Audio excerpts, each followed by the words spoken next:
خۆشەویستەکانم پاش سێ ڕۆژی تر چواردەی چوار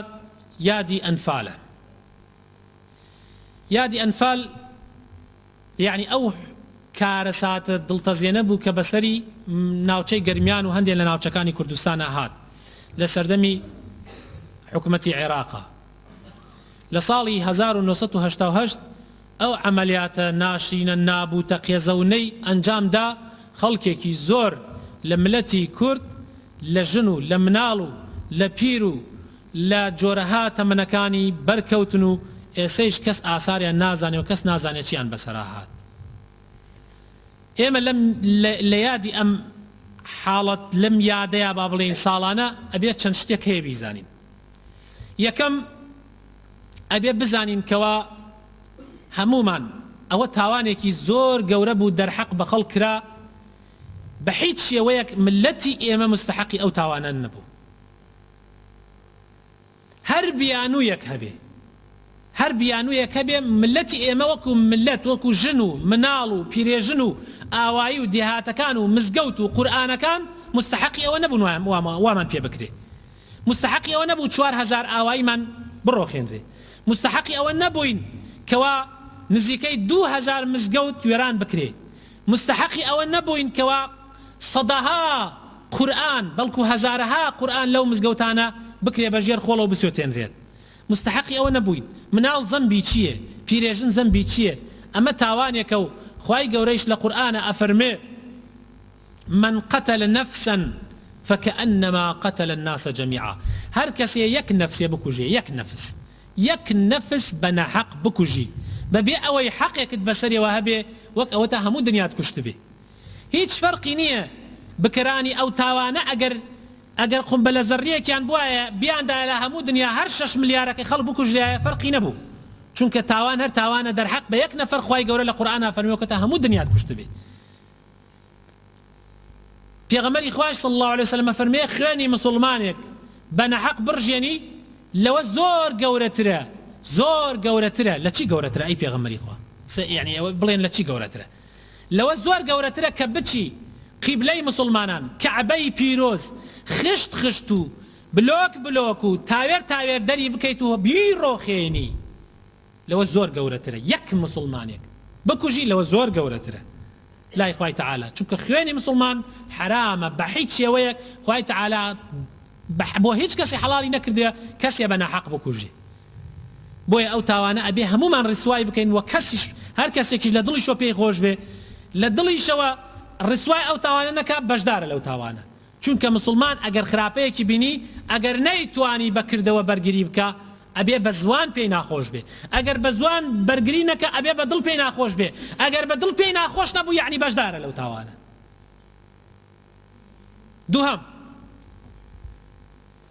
دووهەم مەسئلەی کە ئەویش زۆر مهمە ئەوەیە کەوا ئەو ناوە کە نرا ناوی سوورەتێکی قورئان بوو نرا بەم تاوان و جەریمە گەورەیەوە. یعنی ئەمە تاوانێکی زۆر گەورەیە براینە. تاوانێکی زۆر گەورەیە تۆ بێی ئەو هەموو ماڵ و ئەو هەموو ژن و مناڵە ئەو هەموو ماڵە بڕۆخێنی ئەو هەموو مزگەوتە بڕۆخێنی ئەو هەموو قورئانانە هەتک بکەی و ناوی سوورەتێکی قورئانیشی پێوە بنەی. بۆچی؟ لەبەر ئەوەی ملەتی ئێمە حەتا ئەو ڕۆژە ماڵە دش بەو کەلیمەیە بێ و دش بەو سوورەتە بێ. ئەمەش موامەرەیەکی زۆر گەورەیە لە دین. ئەوەی یەکەمیان موامەرەیەکی گەورە بوو لە نیشتمانی عێراق بە کاملی کرا. ئەوە بوو ئاوامان بەسەرهات کە بەسەرمانە هات. ئاوا ڕسوا بووین ملەتی عێراق کە ڕسوا بووین. ئێستا تازە گەڕاینەتەوە هاین لە دوای ئەفغانستان و سۆمالیشۆ. یعنی سەبەبەکەیشی ئەگەڕێتەوە بۆ ئەو تاوانە کە دەرحەق بە نیشتمانەکە کریا سەرگەورە ئەگەر ئاوا بێ ئاوامان بەسەراتی. دووهەم تاوان دەرحەق بە دینی ئیسلام. معقولە تۆ سوپایەک بنێری بۆ تەعداکردن لە مسلمانان و هەتکی شەرەف و ناموسی هەزارەها کچە ئازە و هەزارەها پیرێژن و مناڵ هەتیان بکەیت و زنە و چاڵ بکەیت و شۆفڵ بێنی چاڵ بکەن و بە زیندوێتی بخێتە ناوی بانیان بدەیت و ناوی سوورەتێکی قورئانی لێ بنەی ناوی ئەو سوپایە بنەی بە ناوی سەحابەیەکی پێغەمبەر صلی الله علیه وسلم. ئەمە گەورەترین تاوانە. نابێ ئێمە کەسمان ئەم تاوانەمان لەبیر بچێت و بەڕاستی. دوای ئەوە ئەمە لەلایەنی یعنی دەرحەق ئەوەی ئەبێ ئێمە ڕسوای ئەو تاوانە بکەین. دوای ئەوە بزانین ئەم تاوانە دش بە نیشتمانە دش بە گەلە دوای ئەوەش بزانین دش بە دینە بەڕاستی. دوای ئەوەی کەوا ئێمە ئەمانەمان زانی براینە ئێمە ئەبێ مناڵەکانمان گەورەکانمان هەموو دائیمەن ئەمە بخەینەوە بیری ئەو نەوە تازەی کە لە دوای ئێمەوە دێ زوڵم هەر زوڵمە ستەم هەر ستەمە هەر کەسێک بیکاو بە هەر ناوێکەوە بکرێ و لەژێر هەر ناوێکا بکرێ ستەم هەر ستەمە ناونان لە ستەمەکە ناوی بنەی بە ناوێکی ئاینیوە معنای ئەوە نییە ستەمەکە حەڵاڵە یعنی کابرا کە ناوێکی ئەنا مثلا زوڵمێکی کرد و ناوێکی ئاینی پێوە نا معنای ئەوە نییە ناوەکە پیس بوو نەعوذ بالله نا سورەتی قورئان هەر سورەتی قورئانە سەحابەکانی پێغەمبەر هەر بەڕێزن بۆیە ئەبێ مناڵەکانمان تێبگەێنین ئەو گەنجە تازە پێگەیشتوانە ئەبینی لە هەندێک جەریدە و گۆڤار و ئەمانە هەندێک مناڵ و مەزمی کورد تازە پێگەیشتو کە نازانێت چییە لەدایکیش نەبووە لەو سەردەمە هەستەکەی سەیرەکەی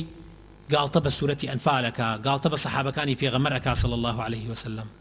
نەزانین نەفامی چونکە ئێمەی باوکان ئێمەی برا گەورە ئێمەی پیاوی گەورە تیانمان نەگەیاندێ کە ئەمە موامەرەیەک و دش بە ئیسلام ئێمە خۆمان گشتمان ئەزانین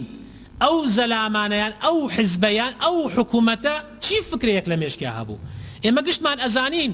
چۆن خەڵک محاسبە ئەکرا لەسەر هاتشۆی مزگەوت یعنی ئەو کاتە لە سەردەمی ئەوە خەڵک ئەیتوانی کە مەسئولیە بوایە باتایە بۆ مزگەوت محاسبە ئەکرا لەسەری محاسبە ئەکرا لەسەری ئەو کابرایە دش بەم دینە بووە ئێمەش ئەبێ قسە بە دین بکەین نەعوذ بالله یا ئەبێت دین بگرینە خۆمانە چونکە ئەم دینە ئێمەی کردەتە پیاو ئیمامی عومەرە فەرمێ ئێمە قەومێکین بە ئیسلامەوە بووینە بەشەر ئێمە قەومێک بووین ژێرچەپۆکە بووین ئێمە وەکو با بڵین ئەغڵب ئێسا ئەم کفرێ با بڵێن ئەغڵبەکەی مەسەن ملەتی کوردە دوای ئەو ملەتی تورکمان و ئەمجا ملەتی عەرەبیش ئێمە فەرق ناکەین لە بەن هیچە بەڵام ئێمە ملەتێک بووین براینە هەموومان ژێرچەپۆکە بووین هەموومان لە بەینی فارس بڕێکمانی کردووە خزمەتکار ڕۆمیش بڕێکمانی کردووە خزمەتکار و ئەمانیانداوە گژ یەکتریا و شەو و ڕۆژ ئێمە لە یەکتریمان ئەکوشت ئێمە بەهۆی ئیسلامەوە خوار ڕووناکی دنیای لێ ڕووناکردینەوە بەهۆی ئیسلامەوە ئێمە بووینە خاوەن خۆمان خاوەن پاشایی و دەسڵاتی خۆمان بڕۆن تەماشاکەن لە تاریخە 1400 ساڵە تاوەکو ساڵەکانی بیسیش تاوەکو سەردەمی ئاخری حکومەتی عوسمانی تا ئەو سەردەمە ئێمە سەیرەکەی دەوڵەتیە بووین ئێمە کیانمان هەبوو ویلایەتمان هەبوو خۆمان حکمی خۆمانمان ئەکرد بە جوانی بەڕێک و پێکی کەس نەبوو تەعدامان لێ بکات لەژێر سایە ئیسلامە تا سایە ئیسلام بۆ ئاوا بووین کە ئیسلامەکە نەماو ئەم شتانەی تریان ئاوردە بینەوە ئاواز زوڵمان لێ ئەکریا و کردیانە کردمانیانە چەنەها بەش و تەعدامان لێ ئەکرێ و زوڵمان لێ ئەکرێ و ملەتەکەمان ئەچەوسێنرێتەوە یعنی ئەمە تاوانەکە لە ئیسلامان نییە بیلعکس ئیسلام هات ئێمە هەناسەی ئازادیمان هەڵمژی بۆیە حەقا هەندێ مناڵ و مەزم هەندێک کەس لە شوێنەکانە هەندێک قسە ئەکەن بچینە ناو چاوانیانەوە براینە حەقا مەجال نەدەین کەس ئەو قسانە بکە حەقا ئەوانتان ڕۆشنبیرن لە جەریدەکانە لە گۆڤارەکانە دیفاعکەن لە ئاینەکەتان دیفاعکەن لە نیشتمانەکەتان دیفاعکەن لەم ئاینە پیرۆزە کە ئێمەی کردە بەشەر ئێمە بەهۆی ئەم ئاینەوە بووینەتە بەشەر بەهۆی ئەم ئاینەوە بەڵام بەداخەوە ئاینەکە تەطبیق ناکەین وەکاملی بۆیە هەندێک غەڵەتمان هەیە هەندێک دوا ئەکەوین ئاینەکە تطبیق ناکەین والله تطبیق ئەو حەدیثانە کە ئێسا بوتمان ئەم جەماعەتە کە هاتوونە بۆ مزگەوت ئێسا نزیکەی 1500 تا 2000 نەفەر لێرە دانیشتو ئێسا بەس بڕۆینە دەشتۆ برا گشتمان نا بەس 1000 کەسمان نیۆمان تطبیقی بکەین والله کفری ئەگۆڕێ بەیانی یعنی ئەگۆڕێ هەموو دنیا ئەگۆڕێ بەرەو باشەتیە هەموو دنیا ئەگۆڕێ بەس مشکلەکە ئێمە چییە مشکلەکە ئێمە تطبیقی ناکەین خۆ بەس تطبیقی دینەکەمان بکەین ئەتر خوای گەورە ڕەحممان پێکە جا بەڕێز و خۆشەویستەکانم با مەجال نەدەین بە ئاژاوەچی مەجال نەدەین کەسێک گەرەکی بێ ملەتەکەمان تەفریقەت تێ بخە خوای گەورە ڕۆژێکی لێمان کردوتە ئێستا خۆمان خاوەنی خۆمانین ئازادیمان هەیە کێ چی هەیە با ئەتوانێ بیڵێت ئەیتوانێ ئازاد بێت بەڵام نەک لەسەر حەسابی دینەکەمان نەک لەسەر حەسابی نیشتمانەکەمان مناڵی هەڵسێ قسە بە دین بکە قسە بە پێغەمبەر بکە صلی الله عليه وسلم 99 لەم ملەتە مسلمانە بە هەموو نەتەوەکانمانەوە بە کورد و بە تورکمان و بە عەرەبمانەوە لە کوردستانە ئەژین گشتمان بە تەبایی بە خۆشی هیچ کێشەیەکمان نییە یعنی الحەمدولله ئێ باشە قەینە بۆ کە گەنجێک هەڵسێ سەرمان لێ تێکدا بە هەردوو لاکە حتا گەنجێ بەناو دینیشەوە سەری لێمە تێکدا خۆ ئێمە ئەوانەمان گشتی لە بیرە و پێشمان ناخۆشە و ڕسوایەکەین بەس بەناوی بێدینیش و هەر ڕازی نیمان نابێ ڕازی بین نابێ حکومەت ڕازی بێ نابێ مام جەلال ڕازی بێ نابێ کاک مەسعود ڕازی بێ نابێ حکومەت و پەرلەمانی ئێمە ڕازی بن خوای گەورە ڕۆژێکی لێمان کردوتەوە ئەوان گشتیان بەچکەی مەلان بەچکەی شێخن ئەبێت دیفاع لە ئاینەکەی خۆیان بکەن ئەبێت سنوور دانن پەرلەمانی کوردستان الحەمدولله سنووری داناوە بەڵام تەطبیقی گەرەکە تۆزێک سنووری داناوە هەر کەسێ جمێنێ بدا نەعوذ بالله کفرێ بکات بە ئاشکرا لە ناو خەڵکە ئەبێ محاسبە بکرێ ئەبێ بانگ بکرێ ئەبێ دادگایی بکرێ بەڵام تەطبیقکردنی مهمە ئێمە هەوڵ بدەین تەطبیقیشی بکەین هەوڵ بدەین محاکمەکانمان جێبەجێشی بکەین ئین شاء الله تعالى